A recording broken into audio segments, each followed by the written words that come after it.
Buenos días, señor Caldevenos. Muchas gracias por aceptar de dar una interview sobre Corea del Norte para La Bestia Salvaje. Para las personas que no le conocen, ¿quién es usted? Soy Alejandro Caldevenos, nací en 1974 en Tarragona y me he dedicado gran parte de mi vida a las relaciones con Corea, específicamente con Corea del Norte, desde muy joven. En el año 2002 fui nombrado como delegado especial para el Comité de Relaciones Culturales con el Extranjero. Es un ministerio de la República encargado de todo tipo de negociación y de acuerdos entre el país y el resto del mundo. Creé también la primera página del Gobierno de la República. Y digamos que mi posición es la de puente entre la República Popular Democrática de Corea, más conocida como Corea del Norte, y el resto del mundo en todos los ámbitos.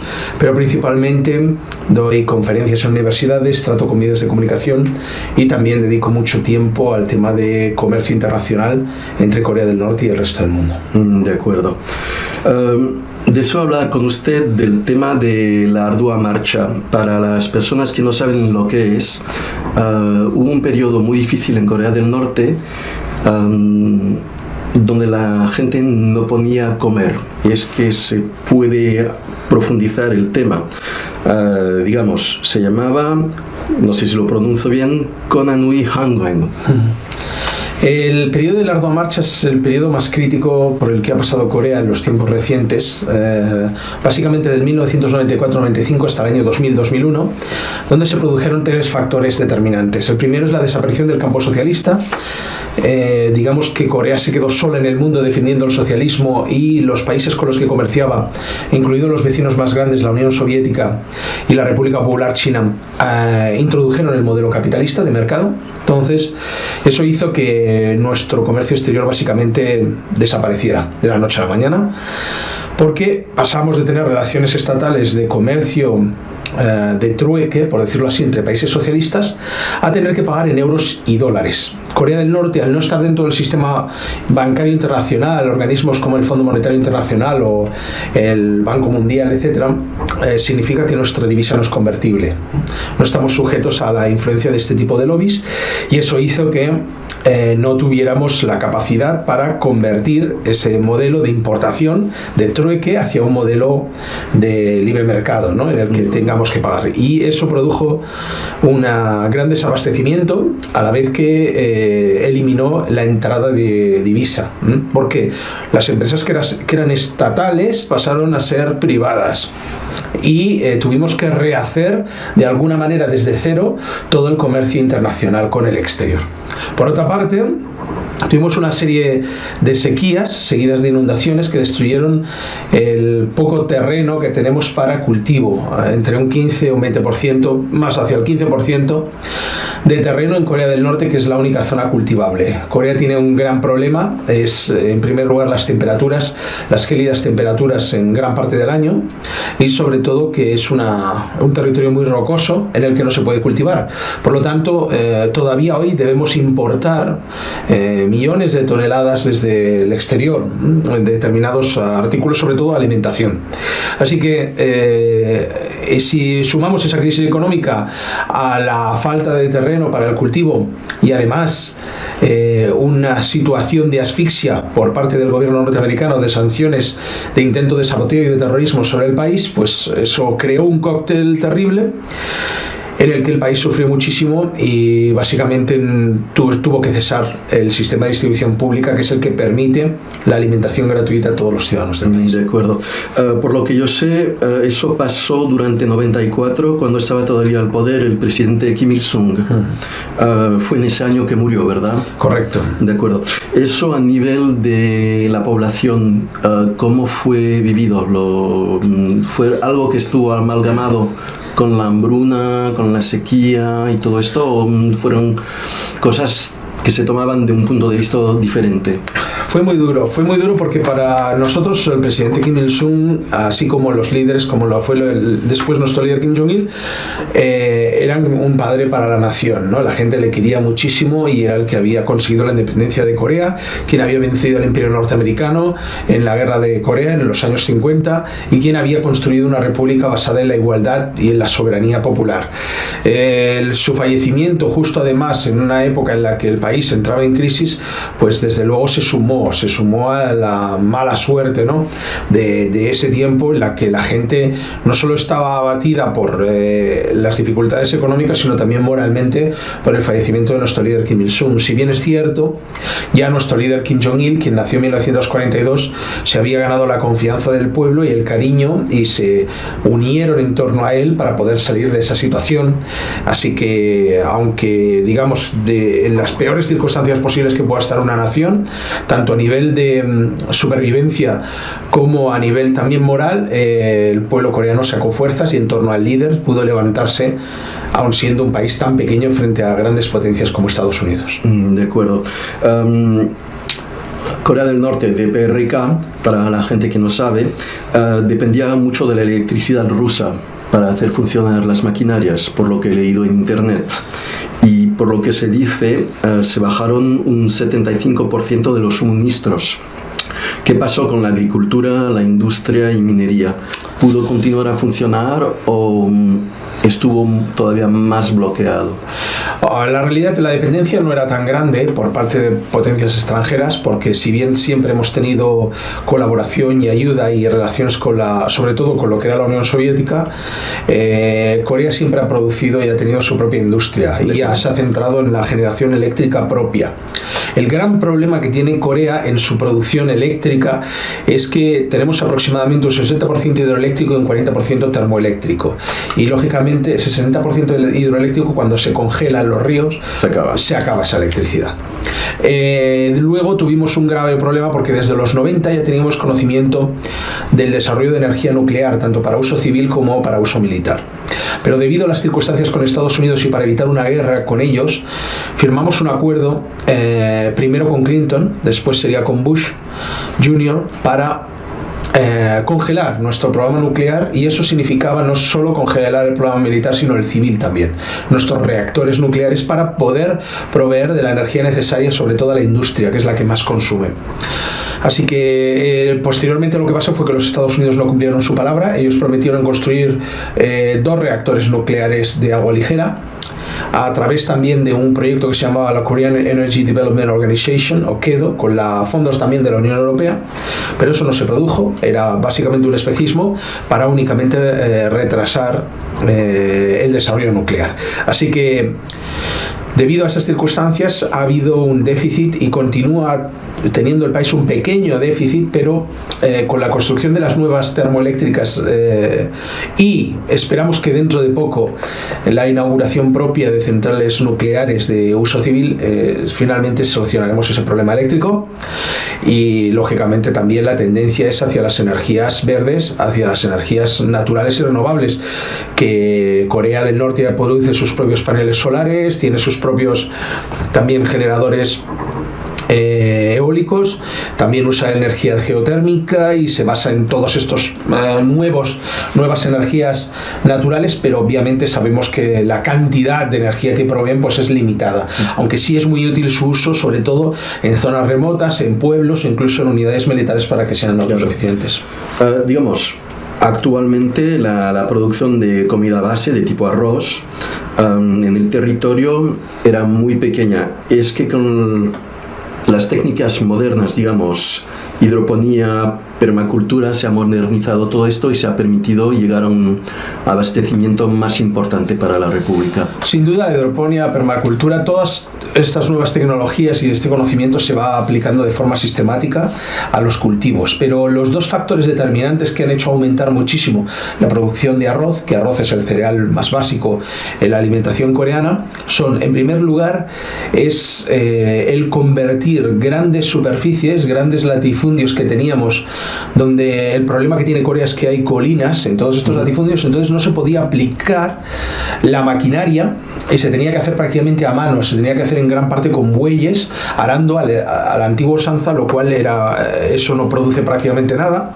Entonces, lo que hizo nuestro Ejército Popular de Corea, y con la ayuda de los campesinos, básicamente convertimos grandes superficies donde habían colinas en superficies totalmente llanas. Entonces, cientos y cientos de hectáreas que antes no podían ser cultivadas por la mecanización se han vuelto totalmente llanas para poder introducir toda esta maquinaria. Por lo tanto, multiplicamos decenas de veces en la misma producción por hectárea, sobre todo a nivel de arroz. Y por otro, además de esa creación de nuevas superficies llanas, ¿no?, de eliminación de colinas, es la producción de fertilizantes. De acuerdo. El fertilizante antes se tenía que importar y ahora ya el país con sus propios medios produce el fertilizante necesario para aumentar la producción. Estupendo, estupendo. Digamos, con esos nuevos modelos de cultura actualmente, un problema como el que surgió en 94 ¿sería posible o sería mucho más difícil que pasara? Sería mucho más difícil porque estamos hablando que tendría que ser algo mucho más sostenido en el tiempo para poder hacer daño, sobre todo a nivel de... A ver, las inundaciones, eso siempre van a poder afectar a una nación, o las sequías. Efectivamente. Pero lo más importante, que es como hablamos, el uso del terreno o el tener producción nacional de lo necesario para sobrevivir sin tener que depender del extranjero, digamos que son las raíces, ¿no?, de la supervivencia o no frente a las dificultades que nos podamos encontrar en el futuro. Así que va a ser muy complicado y solo podríamos volver a una situación así si hubiera realmente desastres naturales muy importantes y sostenidos en el tiempo. De acuerdo. Cuando, volvemos a 1994, cuando hubo el colapso de la Unión Soviética, ¿es que Corea recibió más ayuda por parte de China durante ese periodo difícil o...? No, para nada, todo lo contrario. O sea, por una parte se corta la ayuda de la Unión de Repúblicas Socialistas Soviéticas porque ya no existe y ya se convierte todo en privatización y es básicamente una vorágine de personas en los gobiernos que intentan quedarse con trozos de ese sistema antiguo para hacerse millonarios. Y por otra parte tenemos a la República Popular China que inicia la transformación económica bajo Deng Xiaoping hacia el capitalismo. Por lo tanto, no solo no ayudan, sino que crean problemas para que Corea no pueda importar y no pueda avanzar. China fue uno de los primeros países en implementar medidas de sanciones económicas y tecnológicas contra nuestra república. Por lo tanto, para nada nos estuvieron ayudando, excepto de forma humanitaria en la apertura de fronteras durante la Ardua Marcha. Sí es cierto que China, en la zona norte, le solicitamos que abriera las fronteras porque en el norte era realmente donde no había nada de cultivo, no había alimentación y las temperaturas alcanzaban 40-50 grados bajo cero, por lo que se le solicitó la ayuda humanitaria temporal y China accedió a ello. Pero económicamente, políticamente, etcétera, yo creo que precisamente fueron los años en los que China empezó a intentar bloquear más a Corea y detener todo tipo de relaciones económicas comparado con, por ejemplo, los 80. De acuerdo. A nivel de la vida en las ciudades, ¿se pudo mantener cierto suministro de alimentos, de agua potable o hubo problemas? La gente ¿cómo se comportaban? Muchos problemas, sobre todo precisamente en las ciudades. Mientras es todo lo contrario a lo que dice la prensa, ¿no? Durante esa época en la que yo he estado recorriendo el país en muchas regiones, mientras en la capital no teníamos agua corriente, no teníamos ascensores para subir a la 20ª planta, o sea, realmente era muy difícil, todo el mundo usaba bicicletas, no teníamos combustible para incluso el transporte público. Entonces, mientras la gente se aseaba, ¿no?, a la antigua usanza, pues almacenando agua en depósitos, etcétera. Incluso a nivel ministerial, o sea, esta situación era tanto en la casa de cualquier vecino como en nuestro propio ministerio, usábamos un mismo recipiente donde nos lavábamos las manos. Debido a esa concentración de personas que existe en la ciudad, en un espacio pequeño, siempre hay mucha más deficiencia y siempre hay muchos más problemas y limitaciones, ¿no? Mientras que en el campo, como todo el mundo tenía un trozo de tierra en el que cultivar, tenía sus animales, etcétera, digamos que no les faltaba de nada, podían sobrevivir de forma autosostenible. Así que realmente los problemas surgieron en las ciudades. Ahora, nunca hubieron protestas o revueltas o hubo destrozo de mobiliario urbano, o sea, no hubo ningún problema o descontento a nivel popular hacia el gobierno, porque todo el mundo era consciente y sabía que eso se debía a las maniobras de aislacionismo del Imperio norteamericano y de unas circunstancias específicas. Lo que hizo la gente fue unirse para salir del agujero, no luchar o ir contra el propio vecino o atracar los supermercados para la propia supervivencia, como sucede en Estados Unidos y en todos los países capitalistas. Sí. Efectivamente, es una mentalidad totalmente diferente y el comportamiento también. Corea es un país muy tradicional, cuyo modo de funcionamiento es patriarcal, ¿verdad? Sí, la importancia del hombre normalmente, aunque en otras épocas de la historia sí la mujer ha tenido un rol más importante, es cierto que en los últimos 300 años el hombre ha tenido más importancia en la sociedad coreana. De acuerdo. Durante la ardua marcha, las mujeres tuvieron determinado tipo de actuación, tenían que hacer algo particular para hacer avanzar el país. Sin duda, hombre y mujer desde la creación de la República, desde 1945, la fundación propia del Partido del Trabajo de Corea, y luego la fundación de la República en 1948, el hombre y la mujer son iguales, están igualados tanto en salario como en responsabilidades, tienen sus deberes y obligaciones a partes iguales, no existe diferenciación ni a nivel de papel ni en la vida real, por lo que las mujeres, tanto en sus puestos militares, que tenemos muchísimas mujeres participando en el ejército, cientos de miles de mujeres, tanto en el ejército como en las milicias, así como las mujeres en sus puestos como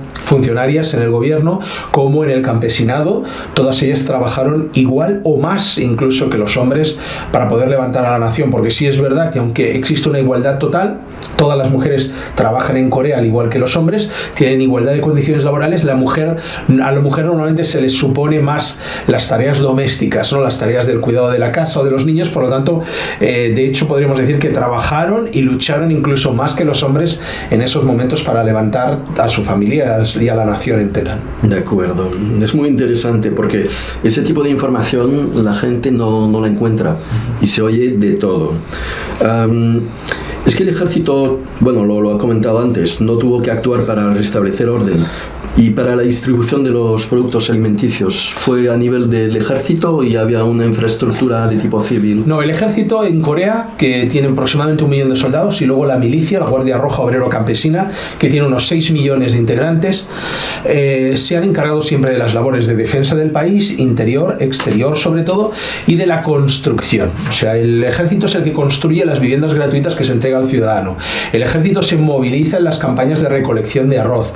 El ejército es el que va a las minas a sacar el carbón con el que luego se alimentarán las centrales termoeléctricas o el ciudadano. Entonces son grandes fuerzas de movilización, pero no son los encargados de la distribución alimenticia. La distribución se realiza mediante el programa que tenemos un programa de distribución de alimentos en la que cada distrito o cada granja cooperativa tiene una oficina donde figuran los nombres de los ciudadanos y ellos reciben cada semana, cada 2 semanas, una cantidad de alimentos, no solo alimentos, sino cosas necesarias como calzado, pasta de dientes, en fin, lo necesario para vivir, incluso ropa gratuita. Esto lo reciben los 25 millones de ciudadanos de Corea. Y esto se recibe a través de ese sistema de distribución pública del cual hay oficinas, almacenes, ubicados, como digo, en cada distrito, en cada granja cooperativa. Luego, la persona gana su salario con el cual compra en los supermercados lo que le apetece, Pero lo básico, todo esto básico, siempre es regulado a través de ese sistema de distribución pública que no es militar. Efectivamente, era la pregunta que le iba a hacer. En comparación con Suiza, como yo soy suizo, allí tenemos un ejército que es de milicia, que está para ayudar y es una herramienta para el pueblo.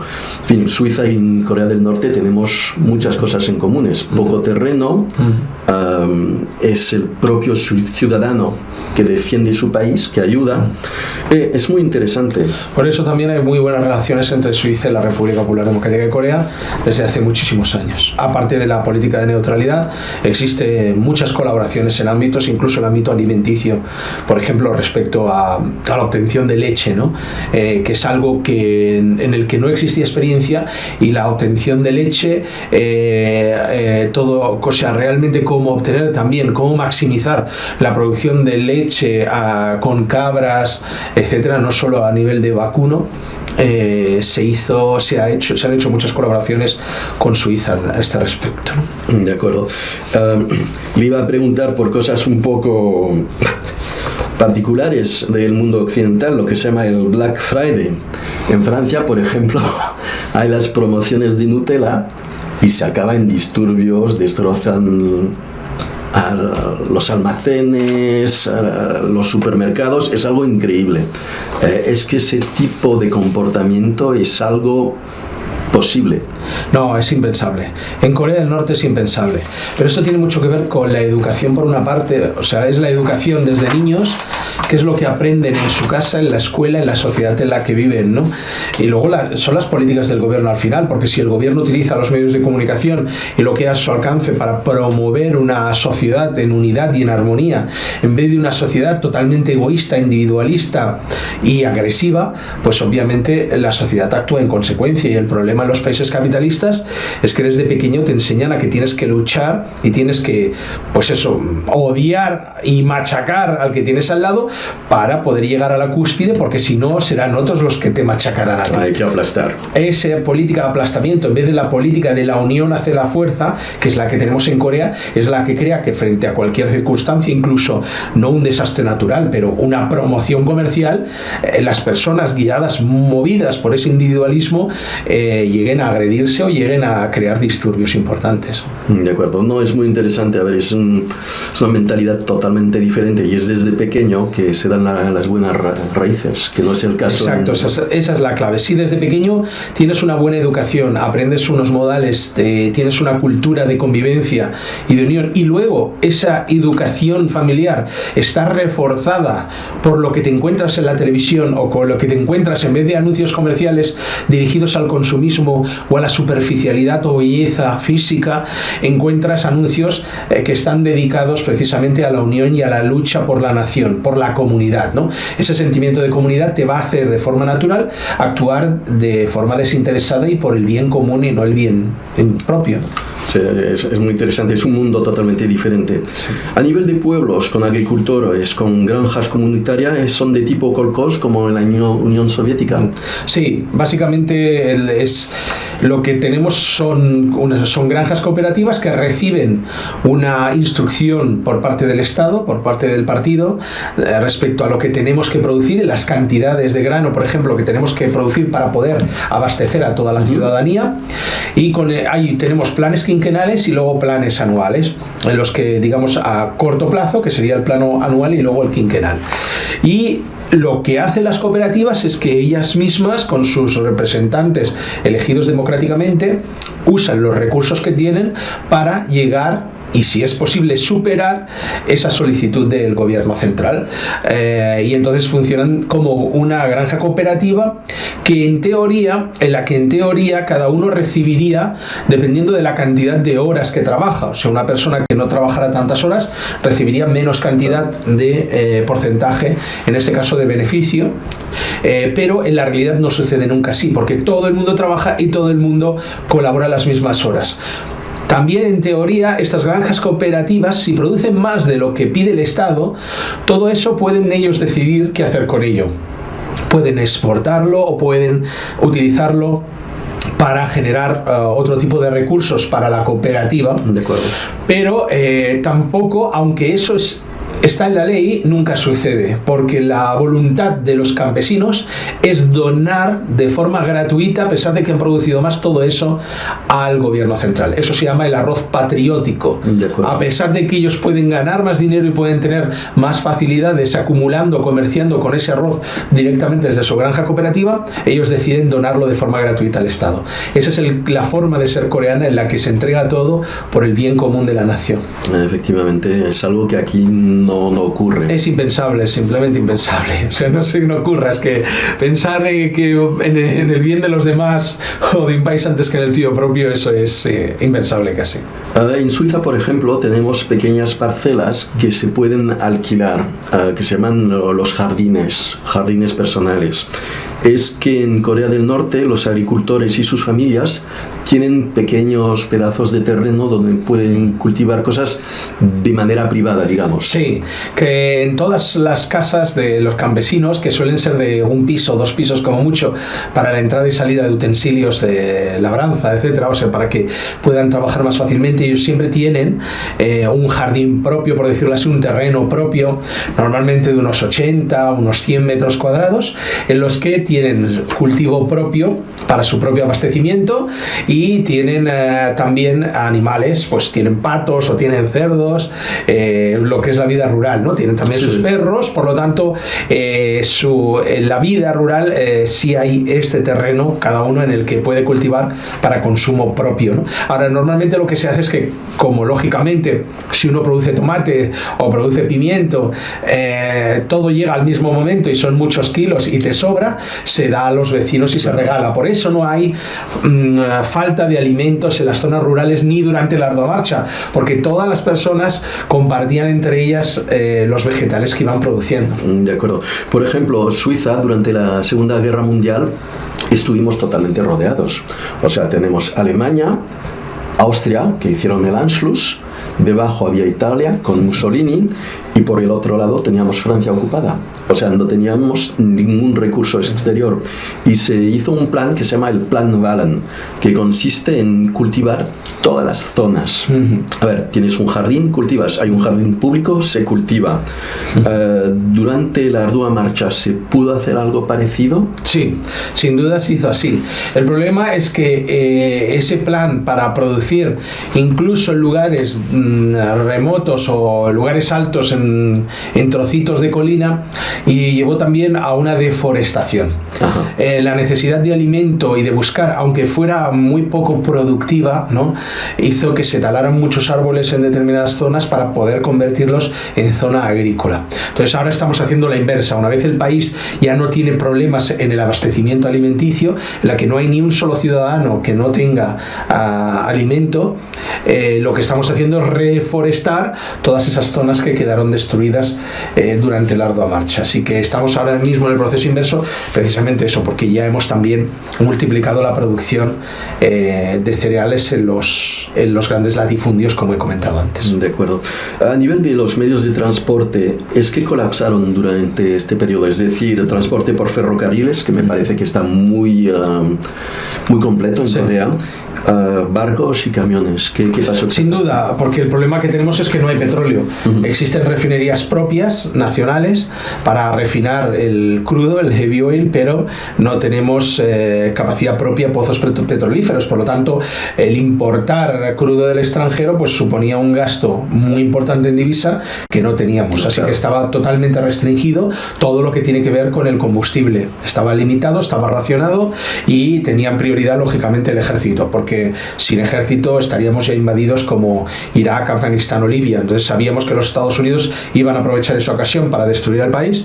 Por lo tanto, la prioridad en este caso de todo el fuel estaba destinado principalmente al ejército y como hemos dicho antes también, si teníamos problemas a nivel energético también de electricidad, pues obviamente los trenes, bien sean de diésel o eléctricos, pues muchos no funcionaban. Es que llegar a imaginarse esa situación es muy difícil, porque es algo que no hemos vivido. Aquí la gente no se imagina, por ejemplo, si hay un colapso de red eléctrica, es en toda Europa, porque todo está interconectado. Claro, y no tenemos ni que llegar allí, simplemente tenemos que ver lo que pasa cuando hay un bloqueo, por ejemplo, de transportistas en la frontera con Francia. O sea, el caos puede ser, y es absoluto, simplemente porque se corten durante 7 días el abastecimiento de petróleo que venga de Francia o de alimentos que suplan a los supermercados. Hay una interdependencia tan grande que el corte logístico, aunque sea temporal, puede provocar una situación terrible. Entonces, ni que imaginar lo que pasó en Corea realmente en los años 90, donde es que no había prácticamente nada. Efectivamente, se puede leer en internet que durante ese periodo hubo mucho mercado negro. Bueno, el mercado negro existe en todos los países a un nivel más o menos importante. ¿Es que la cosa está documentada y hay números sobre esto o es totalmente una leyenda? Eso es parte de la propaganda. Lo del mercado negro se basa únicamente en el trueque, en el intercambio, como he comentado, que se hacía a nivel de los pueblos o entre los ciudadanos. Entonces, no es mercado negro. El intercambio, el trueque, no estamos hablando de un mercado negro. El mercado negro en realidad nunca ha existido en Corea. Siempre, como digo, en las zonas rurales ha existido la posibilidad de hacer, lógicamente, con tu producción lo que tú quieras, claro. Tu producción privada, pero el control de todos los medios de producción siempre ha estado en manos estatales, siempre. Y lo que existe es que en los mercados de abastos, por decirlo así, que existían en las ciudades o en las granjas, se permitía a personas, por ejemplo, jubiladas que tuvieran ese trozo de tierra de poder vender sus tomates o sus pimientos o su cerdo en un mercadillo. O sea, a nivel de esa producción privada de los 80 metros cuadrados que hemos hablado. Vale. Pero nunca ha habido ese mercado negro del que se ha hablado y tampoco a nivel de divisa. Lo que pasa es que en Corea siempre hemos tenido dos tipos de cambio. Uno es el cambio oficial de divisa, que es el que se aplica a los extranjeros normalmente, y otro el cambio interno para los ciudadanos de la República, igual que los precios. Tenemos dos sistemas de precio. Lo que pasa es que los ignorantes, muchos periodistas, propagandistas y personas que han querido intentar hundir a la República iban diciendo de que existía un mercado negro, porque habían podido cambiar a otro tipo de cambio, porque ese es el cambio interno para los ciudadanos del país. Entonces, su ignorancia absoluta sobre esto les llevó pues a especular y a crear noticias sensacionalistas para intentar destruir la imagen y intentar pues demonizar como siempre a Corea. Efectivamente. Bueno, típicamente ese tipo de diferencia de precio es algo muy común, digamos, a nivel de los países de la ex Unión Soviética. Yo he vivido en Tiraspol varios años, he vivido en Moldova también, y como extranjero pues los precios son diferentes que para los locales, o sea, es algo normal, pero la gente eso no lo comprende, no lo imagina porque no lo han vivido, no conocen y hay poca información. Bueno, antes la pregunta sobre el tema de la gente que había huido a Rusia y a China, usted ha comentado que China abrió las fronteras, o sea, no era huir, no, era simplemente... Es que nuestro gobierno les solicitó a China que abriera las fronteras, o sea, que no es que la gente se escapara, sino la gente estaba en una situación humanitaria complicada y le solicitamos por favor que abriera las fronteras para temporalmente dar cobijo, sobre todo con las bajas temperaturas y por la falta de recursos energéticos, a todos esos ciudadanos. Entonces, perfectamente habrán cruzado la frontera 150.000 personas. De esas 150.000, lógicamente habrán un porcentaje de unas 500 o de unas 1.000 personas que luego no regresaron a su lugar natal porque hicieron sus vidas ahí o tenían familiares allí, pero la absoluta mayoría de todas esas personas que cruzaron han vuelto ya cuando el país se recuperó de la crisis. De acuerdo. No, está bien de precisar este tipo de información porque no se encuentra muchas cosas y poca realidad. Bueno, cuando hubo las inundaciones y las sequías fue difícil de recuperarse. Se comenta en internet que el gobierno no quiso pedir créditos a nivel internacional para comprar suministros de primera necesidad. ¿Qué pasó exactamente? Bueno, lo que pasó es que aunque hubiéramos pedido créditos no nos los hubieran dado. De acuerdo, porque Estados Unidos es el que controla el sistema. Vale, es propaganda. Exacto, es propaganda como todo la mayoría de información que sea sobre Corea. Nosotros solicitamos ayuda humanitaria de todo tipo a todas las naciones, pero de hecho lo que hicieron los norteamericanos es agravar la situación. La inteligencia norteamericana, la CIA, que estaba operando en la frontera entre nuestro país y China, lo que hacía era que cuando los campesinos pasaban a China o iban un tiempo a China para conseguir alimento, etcétera, les convencían de que les daban $100 a cambio de que les trajeran la cola de un buey. Entonces, o la cola de un buey o el tornillo de la vía férrea norcoreana. Claro, destrozando toda la infraestructura. Exacto, eso era el procedimiento de la CIA, en el que, claro, si una persona que es a lo mejor que es ignorante y no sabe, bueno, cojo un clavo de la vía férrea, no va a pasar nada y yo me gano $100, ¿no? O corto el rabo del buey y claro, no sabe realmente que el buey queda inútil para el trabajo, para realmente sacar el arroz y que el país se recupere. Así que Estados Unidos hizo todo lo posible por sabotear a Corea. De acuerdo. Así que se pidieron ayuda a organismos internacionales. El World Food Program estuvo trabajando durante mucho tiempo, y lógicamente la FAO también, los organismos de ayuda internacional, pero que Estados Unidos principalmente intentó hacer todo lo posible para que el país se hundiera y de esa forma acabar conquistándolo de forma sencilla. Efectivamente. Bueno, actualmente hay muchas sanciones que están decretadas por la ONU. De mi punto de vista, esas personas que decidieron eso son cómplices de genocidio. Es decir, impidiendo la compra de medicamentos, de productos esenciales, tecnologías, no van a derrotar el gobierno. No, si no nosotros siempre decimos en Corea, si pasamos la ardua marcha en las circunstancias en las que estábamos, con la desaparición del mercado socialista, de la Unión de Repúblicas Socialistas Soviéticas, de los países del este y todo el resto de países con los que comerciamos, si hemos pasado eso, a partir de ahora no hay nada peor por lo que podamos pasar. O sea, estamos preparados para lo más difícil. Entonces, una vez ya generamos fertilizantes, una vez estamos buscando nuestros pozos propios de petróleo, una vez tenemos el armamento nuclear y ya está recuperada la industria, obviamente nuestro futuro es muy próspero, claro. Y eso no lo vamos a volver. No, era la pregunta siguiente a nivel del autoabastecimiento, si era suficiente o no. En eso estamos, en conseguir el máximo posible de autoabastecimiento para no depender del exterior. Bueno, las últimas preguntas para explicar un poco cómo funciona la DPRK, o sea, Corea del Norte. ¿Quién tiene el salario más grande? En la horquilla salarial es importante, como es un país socialista no puede haber pobres y ricos, todo el mundo tiene que tener el mismo nivel de vida y un nivel de vida digno, así que en la horquilla salarial del mínimo al máximo puede ser el doble, ¿vale? O sea, si habláramos por ejemplo de que la persona que cobra 1.000 euros es la que menos cobra y 2.000 euros es la que más cobra, y en esa horquilla salarial los que más cobran son los que hacen trabajos físicos duros y de importancia básica para la población, que son principalmente los mineros y los campesinos. Mineros y campesinos son los que tienen el mayor salario, y los funcionarios normalmente que están en oficinas, etcétera, incluido pues dentro de los partidos políticos del país, son los que cobran el salario más bajo. De acuerdo. ¿Es verdad que la sanidad es gratuita para los nortecoreanos? Totalmente. Todo lo que está referente a sanidad, incluidas las piezas dentales, incluido un trasplante de corazón, todo lo que sea necesario está totalmente cubierto, tanto el tratamiento como los medicamentos. De acuerdo. Una pregunta, por ejemplo, yo como turista voy allí y sufro un accidente. ¿Me van a atender? Sí, te van a atender de forma inmediata, y normalmente si es una persona que viene puramente de turismo, tendrá su seguro turístico que le cubrirá esos gastos en el país extranjero. Si se trata de un amigo que visita el país o un diplomático, etcétera, en ese caso no hay coste, no se le aplica ningún tipo de coste, ni se le carga ni un céntimo en su tratamiento. No es el tipo de socialista. Exacto. Muy interesante. ¿Es verdad que no se pagan impuestos? Es verdad, no existen los impuestos en Corea. De acuerdo. ¿Es que hay tasas sobre los productos que se venden? No hay tasas ninguna sobre esos productos. De hecho, la política de nuestro gobierno es que intentar abaratar todos los productos bajo el precio de producción. O sea, si un botín de agua mineral cuesta 15 céntimos, lo que hace el gobierno, conforme aumenta nuestra economía y se genera más riqueza, es que se venda a 10 céntimos. O sea, no solo no se aplican tasas, sino se venden los productos bajo precio de producción. De acuerdo.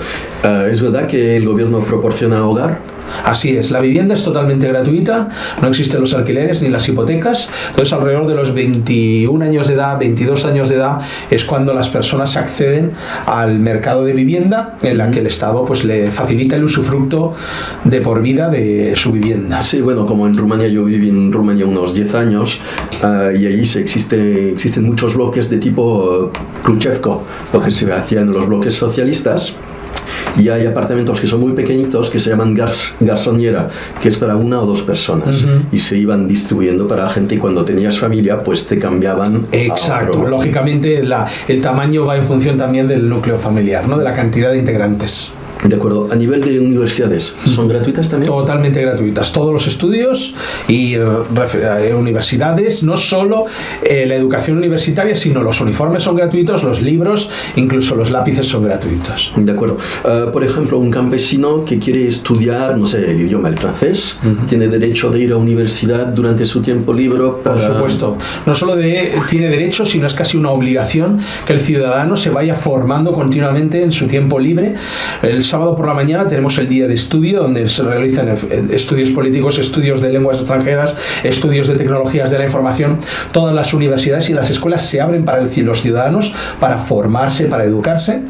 Puede aprender a tocar el violín, así nos encontramos campesinos que tienen 2 carreras universitarias y que tocan 3 instrumentos y hablan 2 lenguas extranjeras sin ningún problema. La educación y la cultura es totalmente gratuita y accesible al ciudadano, siempre. Es muy interesante ese tipo de riqueza, porque es una riqueza para el pueblo y la gente aquí no lo imagina. En Europa, pues son gastos, son costes, y no hablo de Estados Unidos, donde los estudiantes se arruinan la vida para pagar los gastos de estudios. Bueno, siempre está la posibilidad de irse al ejército, irse para Irak o a Afganistán y tener un sueldo asegurado a cambio de morir por el sistema, ¿no? Es un poco, siempre en Estados Unidos se considera que el entrar en el ejército es la última salida para subsistir en el capitalismo. Sí. Si miramos a Europa, incluyendo Suiza, hay mucha pobreza, hay mucha gente sin domicilio, durmiendo en sitios terribles, a ver, en parkings subterráneos, debajo de los puentes, en cajas de cartón, sobre bocas del metro donde sale aire caliente. Bueno, es terrible. ¿Cómo está la situación en Corea? Eso es impensable, sencillamente impensable. Un país que haga eso con parte de su población, aunque sea un 2%, es un país en el que no se respetan los verdaderos derechos humanos, y es un país en el que realmente no se provee lo básico a la población, y desde luego desde el punto de vista socialista es simplemente inaceptable. O sea, un presidente de un gobierno, una nación, no debe permitir que uno solo de sus ciudadanos tenga que vivir en la calle y morir básicamente, porque si no muere vivirá pocos años en esas circunstancias. Lo mínimo que puede hacer es proveer de un techo y de comida a cada uno de sus ciudadanos. De acuerdo. Se habla mucho de Corea del Sur, del éxito que tienen. Yo, según lo que he visto, lo que he buscado, para mí creo que la situación es catastrófica. Hay una cantidad de suicidios tremendos con el parecer y en relación con los ídolos de la K-pop. Mucha gente vive en condiciones que no son imaginables, con pobreza, hambruna. ¿Cómo se puede explicar la diferencia con Corea del Norte? Bueno, la diferencia social, económica es muy grande. Si bien es cierto que Corea del Sur es un país que ha sabido desarrollar muy bien todo lo que es la tecnología, la electrónica, como sabemos, las marcas de automoción también, es un país que se ha proyectado mucho hacia el exterior, se ha preocupado muy poco del interior. Entonces hay personas que trabajan 12 o 14 horas diarias de lunes a domingo y están cobrando salarios de 400 euros al mes. Mucha gente, eso, que está viviendo en las calles, y eso sumado a digamos, los requerimientos que tiene la sociedad, ¿no? En la que la sociedad te pide cada vez que estés más formado y que llegues a posiciones más altas, y lógicamente esas posiciones hay una o dos, el resto de personas se quedan en el camino, lleva a que Corea del Sur sea el país con más suicidios del mundo, y a veces se releva en esta posición con Japón. Sí, o sea, sí, hay años que es Japón, hay años que son Corea del Sur, ¿no? Este altísimo nivel de suicidios, sobre todo entre gente joven, que es lo peor, porque es la gente joven la que se suicida, se debe a esos requerimientos individualistas dentro de la sociedad de tener posiciones importantes y de ser un gran triunfador. Ese proyecto de ser triunfador, de ser millonario, de ser el mejor, es lo que lleva a esa vorágine, a esa lucha continua y ese odio entre hermanos para que al final, pues los que no llegan a la meta se les considere unos perdedores y decidan que la vida no tiene sentido y se suiciden. Así que desde el punto de vista social y desde el punto de vista también del trabajador, es una vida muy muy dura, como digo, mucha gente con muy poco salario, muchos problemas también a nivel social, a nivel de mafias, por ejemplo, lo que sería el equivalente a yakuzas en Japón, es el nivel de muchas mafias en Corea del Sur, en todos los niveles, y eso lógicamente pues crea un sistema de vida bastante pobre, ¿no? Interiormente hablando. Así que si bien es cierto que Corea del Sur produce y exporta mucho a nivel social y económico, no tiene absolutamente nada que ver con Corea del Norte. De acuerdo. Habría muchas otras preguntas sobre temas industriales, agricultura y de sociedad, pero será para otro interview si usted lo desea. Muchísimas gracias por las informaciones sobre Corea del Norte, la marcha ardua y por el tiempo que usted me ha dedicado. Y recuerden, estén listos para lo imprevisto. Muchas gracias, señor Caldevenos. Un placer.